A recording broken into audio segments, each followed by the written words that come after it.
Hi అండి. అందరికీ నమస్కారం. అందరూ ఎలా ఉన్నారు? ఈరోజు మనం ఈ వీడియోలో కుబేరుడు సంపదలకు అధిదేవత ఎలా అయ్యాడు అనే విషయాన్ని తెలుసుకుందాం. హిందూ సాంప్రదాయాల్లోనే కాకుండా ప్రపంచవ్యాప్తంగా కుబేరుడికి చాలా భక్తులు ఉన్నారు. వివిధ దేశాల్లో వివిధ రూపాల్లో కుబేరుడిని పూజిస్తూ ఉంటారు. కుబేరుడు సంపదలకు అధిదేవత. తిరుమల వెంకటేశ్వర స్వామి పద్మావతి దేవిని వివాహం చేసుకోవడానికి కూడా కుబేరుడి దగ్గర అప్పు తీసుకున్నాడని, దానికి సంబంధించిన సాక్ష్యాలు ఇప్పటికీ రాగిరేకుల మీద లిఖిత రూపంలో ఉన్నాయని చెప్తూ ఉంటారు కదా. అయితే కుబేరుడు ధనానికి సంపదలకు అధిదేవత ఎలా అయ్యాడు? కుబేరుడు గత జన్మ ఏమిటి అనేది మనం ఇప్పుడు తెలుసుకుందాం. వీడియో చివరి వరకు స్కిప్ చేయకుండా చూడండి. అలాగే మా ఛానల్ సబ్స్క్రైబ్ చేసుకోకపోతే తప్పకుండా సబ్స్క్రైబ్ చేసుకోండి.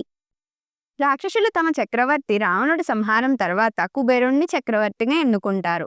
అయితే కుబేరుడు ఎవరో కాదు, రావణుడికి సవతి సోదరుడు.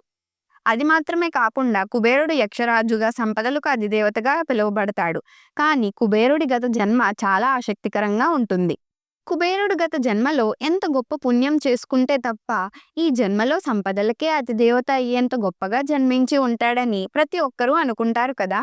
కానీ గత జన్మలో కుబేరుడు దొంగతనానికి ప్రయత్నించి మరణించిన వ్యక్తి. ఇలాంటి వ్యక్తి సంపదలకు అధిదేవత ఎలా అయ్యాడు అసలు?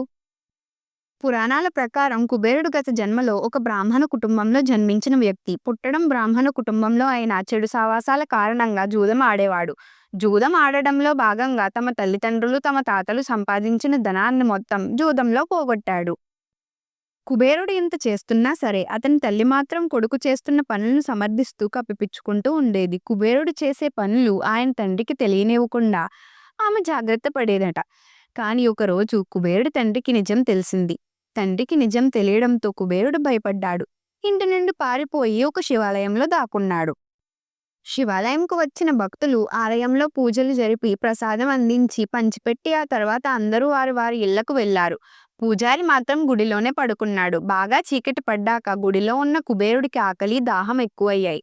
గుడిలో ప్రసాదం ఉంటే తినాలని గుడిలో దీపం వెలిగించి ఆ దీపం వెలుగులో ప్రసాదం కోసం వెతకడం మొదలుపెట్టాడు. కానీ గాలికి ఆ దీపం మళ్ళీ మళ్ళీ ఆరిపోతూనే ఉంది. కుబేరుడు దీపాన్ని మళ్ళీ మళ్ళీ వెలిగిస్తూనే ఉన్నాడు. ఇదంతా జరుగుతున్నప్పుడే గుడిలో పూజారికి మెలకువ వచ్చింది. కుబేరుడు దొంగ అని పూజారి అనుకున్నాడు. అలా అనుకోవడంతోనే పూజారి పట్టుకోవడానికి ప్రయత్నించాడు. కుబేరుడు పూజారి నుండి తప్పించుకునే ప్రయత్నంలో ప్రాణాలు కోల్పోయాడు. మరణించిన కుబేరుడి ఆత్మను తీసుకెళ్లడానికి యమదూతలు వస్తారు. అప్పుడు పరమేశ్వరుడు కుబేరుణ్ణి ఉద్దేశించి, నువ్వు చాలా పాపాలు చేశావు, కానీ ధనత్రయోదశి రోజున నా దీపం ఆరిపోకుండా కాపాడావు కాబట్టి వచ్చే జన్మలో నువ్వు సంపదలకు అధిదేవతగా ఉంటావని వరమిచ్చాడట. ఆ బ్రాహ్మణ జన్మ తరువాత కుబేరుడు తదుపరి జన్మలో విశ్రవుడు దేవవర్ణినిలకు కుమారుడిగా జన్మించాడు. వారు తమ పుత్రుడికి వైశ్రవణగా నామకరణం చేశారు. వైశ్రవణుడు 1000 సంవత్సరాలు తపస్సు చేసి బ్రహ్మను సంతోషపెట్టాడు. ఆ తర్వాత అతను యక్షులకు రాజుగా, దిక్కులకు రక్షకుడిగా, సంపదలకు అధిదేవతగా పేరు పొందాడు. ఇదండి కుబేరుడు సంపదలకు అధిపతి అవ్వడానికి వెనక ఉన్న రహస్యం. ఈ వీడియో మీకు నచ్చినట్టయితే లైక్ చేసి షేర్ చేయండి. ఇక మరిన్ని సనాతన ధర్మ వీడియోల కోసం మా ఛానల్ సబ్స్క్రైబ్ చేసుకోవడం మర్చిపోవద్దు. పక్కనే ఉన్న బెల్ ఐకాన్ క్లిక్ చేసి ప్రతి వీడియోకి నోటిఫికేషన్ పొందండి. జై శ్రీరామ్.